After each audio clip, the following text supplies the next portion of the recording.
So ఇప్పుడు తెలుగు రాష్ట్రాల పరిపాలన చూస్తుండే సార్ ఏమనిపిస్తుంది మీకు? అటు తెలంగాణ కానీ ఇటు ఆంధ్రప్రదేశ్. డబ్బు అండి, డబ్బు, అధికార మతం, ఆ తర్వాత అవినీతితో కూడగట్టుకున్న ప్రజా దోపిడీ చేసిన డబ్బు. అన్ని పార్టీలు, ఏ పార్టీ అని కాదు. మీరు ఒకటిది ఒకటని చెప్పడానికి ఇప్పుడు ఎట్లా ఉందంటే ఒకడు అవకాశాన్ని బట్టి ఎవడు దొరికిందో వాడు చూసుకున్నారు అంతే. సార్ ఇప్పుడు మన తెలుగు రాష్ట్రాల్లో బాగా మంచి అంటే ఫెమిలియర్ కేసులు అంటే ఒకటి జగన్మోహన్ రెడ్డిది, రెండు ఈ మధ్య చంద్రబాబు నాయుడిని, సరే ఆయన ఏదో అరెస్ట్ చేశారు. ఈ రెండింటిని ఎలా చూస్తారు సార్ మీరు? ఇప్పుడు Chandrababu Naidu old time politician అండి, is not a current type politician. ఎందుకంటే ఆయన ఇప్పుడు 70లోనూ అనుకుంటా ఆ రోజుల్లో ఉన్న పొలిటీషియన్ వాళ్ళు కానీ, లేకపోతే విజయభాస్కర్ రెడ్డి గారు కానీ, లేకపోతే పివి నరసింహరావు గారు కానీ, పివి నరసింహరావు ఇంకా కొంచెం ముందు అనుకోండి, విజయభాస్కర్ రెడ్డి గారు కానీ, ఎన్టీ రామారావు కానీ, ఇలా చంద్రబాబు నాయుడు, తర్వాత ఈ ఓల్డ్ టైం పొలిటీషియన్స్ కి కొన్ని విలువలు ఉన్నాయండి. అంటే నేను రెండు చూశాను కాబట్టి చెప్తున్నాను. ఇర్రెస్పెక్టివ్ ఆఫ్ పార్టీ, అది తెలుగుదేశం కావచ్చు, కాంగ్రెస్ కావచ్చు, రీజనల్ పార్టీ కావచ్చు, ఈవెన్ కరుణానిధి అయినా ఉదాహరణకి, వాళ్ళకి కొన్ని విలువలు ఉన్నాయి. వాళ్ళు ఏదో చేసినా అది చేసినా కానీ అంత బ్లేటెంట్గా, మరి ఏమంటారు, బాహాటంగా తెగించిన వాడు తెగించిన దాన్ని తెడ్డెల్లింగం అన్నట్టుగా ఆ విధంగా చేయరు వాళ్ళు. సో కానీ ప్రజెంట్ డే పొలిటీషియన్స్ ఎట్లా ఉందంటే ఓన్లీ డబ్బు, అధికారం, డబ్బు దోచుకోవడానికి.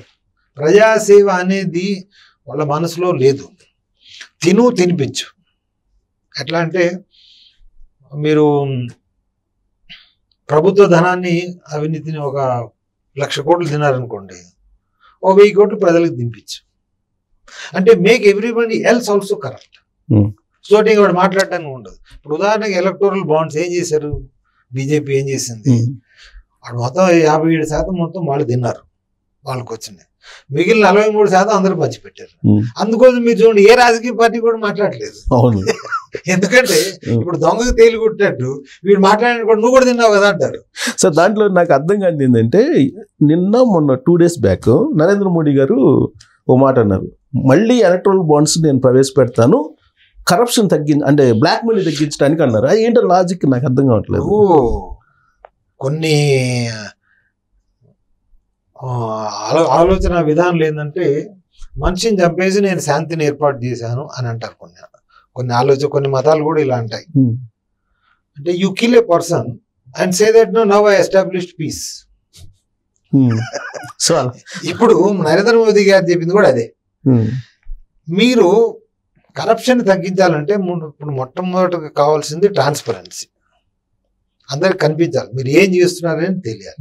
ఇప్పుడు ఏదైతే అంటారో sunlight is the best disinfectant అని ఒక ఇంగ్లీష్లో సైన్స్ లో ఉంది, మీరు సైన్స్ స్టూడెంట్ గారు చెప్తారు.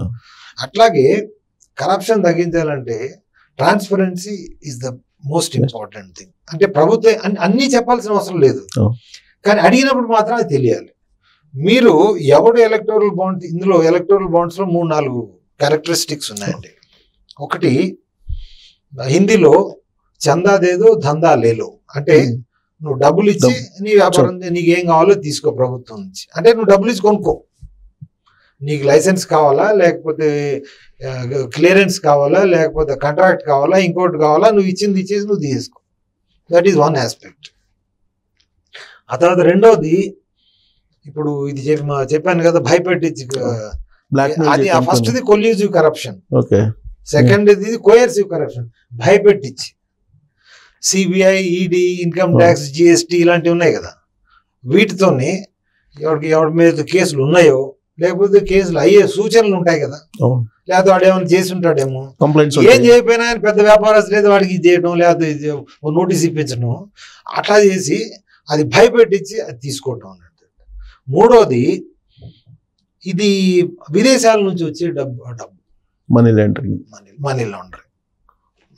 ఇక్కడే ఇప్పుడు మన సపోజ్ ఒక రాజకీయ నాయకుడు అవినీతి తీసుకున్నాడు డబ్బులు, దాన్ని ఏ విధంగా మీరు వైట్ చేయగలరు? So electoral bonds, you purchase electoral bonds. Electoral bonds ఎట్లా, మీరు ఎన్ని కంపెనీస్, వాటికి షెల్ కంపెనీస్, అంటే అసలు ఏ వ్యాపారం లేదంటే, అట్లాగే నష్టం వచ్చిన కంపెనీలు వందల కోట్ల రూపాయల ఎలక్ట్రల్ బాండ్స్ కొన్నారు. మీకు డబ్బు ఎక్కడి నుంచి వచ్చింది? టర్న్ ఓవర్ 10 కోట్లు ఉన్నది కూడా 100 కోట్లు ఇచ్చినవి ఉన్నాయి కదా దాంట్లో. సో ఈ 3 రకాలు. దీనివల్ల అవినీతి పెరిగిందా, అవినీతి తక్కువైందా? దీని కాదు. Actual what Narendra Modi BJP వాళ్ళు ఏం చేశారంటే they legalised corruption through electoral bonds. అది బేసికల్గా it is they have not reduced corruption, they legalised it. So legalise చేస్తున్నాం కాబట్టి కరప్షన్ ఉండదు అంటారు. చంపేసి చంపేసి శాంతిని మేము ఇక్కడ ఏర్పాటు చేసాము లేకపోతే శాంతిని తెచ్చామంటే ఎట్లా ఉంటుంది చెప్పండి? మర్డర్ చేసి ఇక్కడ అంతా ఈ సమస్యను తీర్చామంటే అది శాంతి తెచ్చినట్ట లేకపోతే అది నేరం చేసినట్ల? సో తెలంగాణ సమాజాన్ని మీరు కొంచెం అప్రమత్తం చేస్తూ ఒక ట్వీట్ చేశారు రీసెంట్గా. ఏంటంటే బీజేపీకి ఎంఐఎంకి ఓట్లు మీరు వేస్తే మత విద్వేషాలు వస్తాయి అన్నట్టుగా. అది నిజం. ఎందుకంటే నేను 1981లో ఉస్మానియా యూనివర్సిటీ కెమిస్ట్రీ డిపార్ట్మెంట్లో ఎంఎస్సీలో చేరానండి. వరంగల్ నుంచి వచ్చాను. అప్పుడు స్నేహితుల ప్రభావంతో పట్టుకుని ఏబీపీలో నేను చేరాను. ఏబీపీలో అక్కడ ఏది మన కాలేజ్ లెవెల్లో కాంటెస్ట్ కూడా చేశాను. అది అక్కడ నాకు ఈ ఆర్ఎస్ఎస్ బీజేపీ వీళ్ళందరి గురించి బాగా పరిచయం. ఆ రోజుల్లో నరేంద్ర గారు నరేంద్ర అని ఆయన టైగర్ నరేంద్ర అని అట్లా చాలా మంది ఉండేది నాయకులు. అప్పుడైతే మనకేమో అంత అవగాహన లేదు కదా. ఇటు ఎప్పుడు చూసినా కానీ మత కలవలు జరుగుతుండే. కానీ చచ్చిపోయే వాళ్ళు ఎవరు? కింది స్థాయి వాళ్ళే. నాయకులు ఎవరైనా చచ్చిపోతారా? అటు ఎంఐఎం నాయకులు ఎవడు చచ్చిపోడు, ఇటు బీజేపీ ఆర్ఎస్ఎస్ నాయకులు ఎవడు చచ్చిపోడు. కానీ ఆ కింది స్థాయి వాళ్ళు ఉద్రేకం అయిపోయి వాళ్ళు చచ్చిపోతారు. సో తర్వాత మనకు కూడా, ఎందుకంటే స్టూడెంట్ నుంచి మనకు కూడా మెచ్యూరిటీ వస్తుంది కదా, దాన్ని అబ్జర్వ్ చేస్తుంటే ఎంఐఎం బీజేపీ వల్ల ఎంఐఎం పెరుగుతుంది, ఎంఐఎం వల్ల బీజేపీ పెరుగుతుంది. సో కాబట్టి బీజేపీ ఏనాడు ఎంఐఎం నాయకుల్ని మీద యాక్షన్ తీసుకోదు. అట్లాగే ఎంఐఎం వాళ్ళు కూడా బీజేపీ నాయకుల్ని ఏనాడు అటాక్ చేయరు. ప్రజలని ఈ మత వైషమ్యాలు సృష్టించి ప్రజలను మభ్యపెట్టి వాళ్ళు పాపం గడుపుకుంటున్నారు. అది తెలంగాణ సమాజాన్ని మనం రక్షించాలంటే ముందు ఈ ఎంఐఎంను బీజేపీ ఆర్ఎస్ఎస్ని ముందు ఇక్కడ నుంచి అది లేకుండా చేయాలి. అప్పుడు తెలంగాణ సమాజంలో శాంతి ఏర్పడుతుంది. సో ఇప్పుడు ఇంకొక స్టెప్ అదనంగా వెళ్ళినట్టుంది. హైదరాబాద్కి సంబంధించి మాధవీలత గారు పోటీ చేస్తున్నారు. ఆవిడైతే అసలు ఏకంగా వేషధారణ కూడా మార్చేసి హిందుత్వాన్ని ప్రమోట్ చేస్తున్నారు. ఎంత ఉద్దేశాలేనా? కాదండి, ఆవిడ ఏంటంటే వ్యక్తిగతంగా మనం మాట్లాడటం ఇష్టం లేదు, కానీ ఆవిడ చేసేది కూడా ఆర్ఎస్ఎస్ బీజేపీ వాళ్ళు ఏం చేస్తారో అదే చేస్తుంది. కాకపోతే ఒక స్త్రీ కాబట్టి ఇంకొంచెం మన అది చేస్తున్నారు. ఆవిడ చేసింది ఆర్ఎస్ఎస్ బీజేపీ వాళ్ళు చేసింది తేడా ఏం లేదండి. పోనీ ఇంత చేసి వీళ్ళు హిందూ ధర్మానికి ఏమన్నా మంచి చేస్తారా? ఏం లేదు. ఇప్పుడు భారత రాజ్యాంగం ప్రకారం హిందువులకి సమాన హక్కులు లేవు. ఎవరితోని? క్రిస్టియన్లు ముస్లింలతో పోలిస్తే హిందువులకు సమాన హక్కులు లేవు, ప్రాథమిక హక్కులు లేవు. ఏది మన ఆర్టికల్స్ 25, 26, 27, 28, 29, 30 ఈ 6 ఆర్టికల్స్ వల్ల. ఇప్పుడు ఎవరైనా హిందూ పార్టీ అని అనుకుంటే వాళ్ళు మొట్టమొదటి ఏం చేస్తారంటే వాళ్ళ ఓట్లు, వాళ్ళు ఏదైతే నమ్ముతారో, నిజంగా నమ్ముతారో ఆ పార్టీకి, ఆ మనుషులకి, ఆ సమాజానికి ఉన్న సమస్యలను తీర్చాలి కదా. ఎవరైనా చేసేది మొట్టమొదటి అదే కదా. నిజంగా మరి వీళ్ళు హిందువులు అయితే, ఆర్ఎస్ఎస్ బీజేపీ వాళ్ళు హిందువులు అయితేనే, హిందూ పార్టీ అనుకోండి, వాళ్ళు హిందువులే కాదు అసలు, వాళ్ళు హిందువులు అయితే మీరు మొట్టమొదటి హిందూ సమాజంలో ఉన్న సమస్యలని, ఈ సమస్యను ఎందుకు తీర్చలేదు? హిందువులకి మీ రాజ్యాంగాన్ని వాళ్ళు 8 సార్లు వాళ్ళు అమెండ్మెంట్ చేశారండి గత 10 ఏళ్లలో. మరి ఇది కూడా అమెండ్మెంట్ చేయొచ్చు కదా, చేసి హిందువులకి సమాన హక్కులు ఇవ్వచ్చు కదా. ముస్లింలకి, క్రిస్టియన్లకి ఏ విధంగా అయితే ఉన్నాయో అదే హక్కులు వీళ్ళకి ఇవ్వచ్చు కదా. వాళ్ళు ఇవ్వరు. ఎందుకంటే హిందూ సమాజాన్ని ఎంత మనం తొక్కిపెట్టుంటే అప్పుడు వాళ్ళు మాట వింటారు అన్నట్టు. పాత రోజుల్లో మీకు ఉండేది కదా, జమీందారులు ఈ ఊర్లో వాళ్ళందరూ తొక్కిపెట్టు ముసితే కానీ వాటి మాట వింటారు కదా. అట్లనే ఆర్ఎస్ఎస్ బీజేపీ వాళ్ళు ఇది ఒక జమీందారీ వ్యవస్థలాగా అయిపోయింది. హిందూ సమాజాన్ని వాళ్ళు ఎట్లయితే సీతమ్మ వారిని రావణాసురుడు చెరబట్టాడో అట్లాగే ఈ ఆర్ఎస్ఎస్ బీజేపీ హిందూ సమాజాన్ని చెరబట్టింది. అందుకనే మీరు ఆర్ఎస్ఎస్ ముక్త్ భారత్ అనేది ఆర్ఎస్ఎస్ మన ఇప్పుడు హిందూ సమాజము బతికి బట్టగట్టాలంటే కావాల్సింది ఆర్ఎస్ఎస్ ముక్త భారత్ అండి. ఎందుకంటే ఆర్ఎస్ఎస్ చేసేది ఒక్కటి హిందూ కాదండి. వాళ్ళు వేష భాషల నుంచి మొదలు పెడితే వాళ్ళ ఆఫీస్ పోయి చూడండి, అక్కడ ఏ దేవుడి ఫోటోలు ఉండవండి, అక్కడ ఎవడు పూజ కూడా చేయడు. అక్కడ ఉన్న వాళ్ళ వ్యవస్థాపకులు ఉంటారు, ఎవరైతే ఆర్ఎస్ఎస్ స్థాపించిన వాళ్ళ ఫోటోలు పెట్టుకుంటారు, లేదా భారత మాత ఫోటో పెట్టుకుంటారు. అక్కడ శివుడు, శంకరుడు, విష్ణువు వాళ్ళు ఎవరి పూజలు ఉండవు అక్కడ. మరి హిందువులు అయినప్పుడు చేయాల్సింది ఏంటండి?